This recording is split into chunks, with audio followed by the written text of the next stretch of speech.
In this three-part video, you will learn about how to find bills and trace them as they pass through Parliament. In the first part, we will look at what bills are and how we identify them. In the second part, we'll look at how bills are passed, and finally, in the third part, we'll learn how to follow a bill through Parliament. First up, let's look at what bills are and how they're identified. Bills are draft legislation presented to Parliament for its consideration.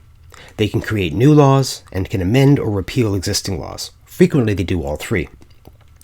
Bills are introduced in Parliament and are numbered sequentially by type of bill in the order in which they are introduced. Bills may be introduced in either chamber, and the place of origin is indicated by the prefix C for bills introduced in the Common and S for bills originating in the Senate.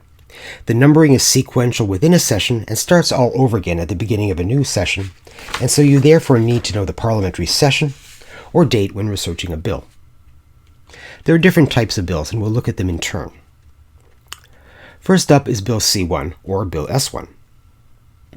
The introduction of C1 and S1 and similar bills in other jurisdictions is a symbolic tradition. They are pro forma bills. They normally do not pass and become law. They receive one reading only, and they are a symbolic act that preserves an ancient right of Parliament to discuss whatever it chooses to discuss, independent of what it's been told to do in the speech from the throne. Our next series of bills are perhaps the most important. They are known as government bills. They are generally the first to be introduced in a session. The numbers 2 to 200 are reserved for government bills, though not all are used. They're called public bills as they have general applicability throughout the land. The ministry or government backs them collectively. Each bill is normally introduced by the responsible minister who will administer the law. This individual is named by office, and the office changes depending on the bill itself and its subject matter. Bills that amend the criminal code, for instance, are normally the responsibility of the Minister of Justice. If the specific minister cannot be there to introduce it, someone else moves for first reading on his or her behalf. Here we have an example of a government bill. You can see that the minister is named on the cover of the bill at the bottom by office.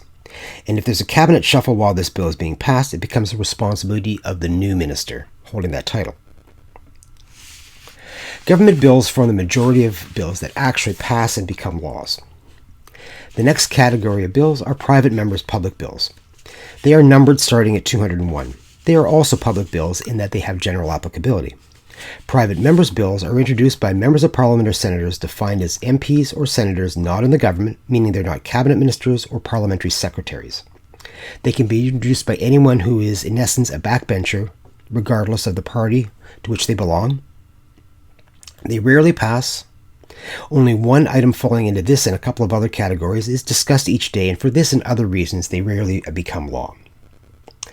The last category of bills are what are known as private bills. They are numbered from 1001 on. They are not public bills, but are rather private in the sense that they apply to a named individual or entity. Individuals must request that a private bill be introduced on their behalf.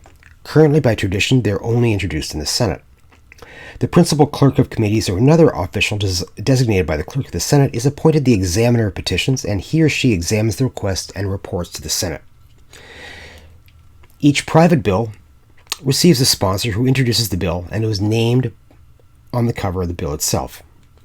Formerly, changes to bank charters, special pensions granted for disabled veterans, and other matters were covered by private legislation. And until 1968, the most common category was the granting of divorces. Prior to the passage of the Divorce Act in 1968, there was no uniform federal law. Nova Scotia, New Brunswick, and Prince Edward Island were actually governed by colonial laws. The three prairie provinces and the territories were governed by the British Matrimonial Clauses Act of 1857.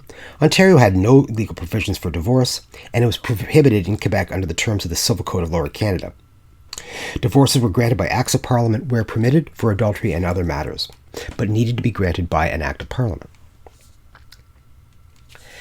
Now, all bills, in addition to being identified by numbers, also have titles, and all bills will have a full title.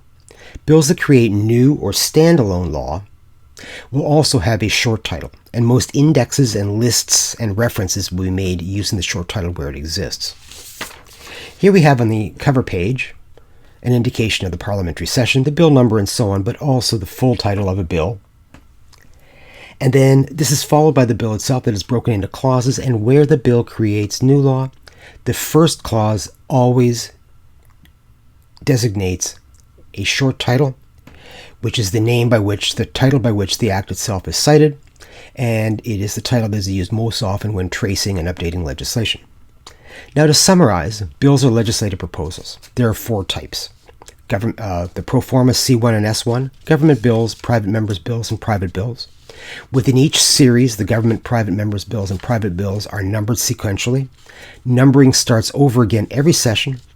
All bills will have full titles, but they may have short titles as well, particularly where they create new law, new standalone law. That ends the first part.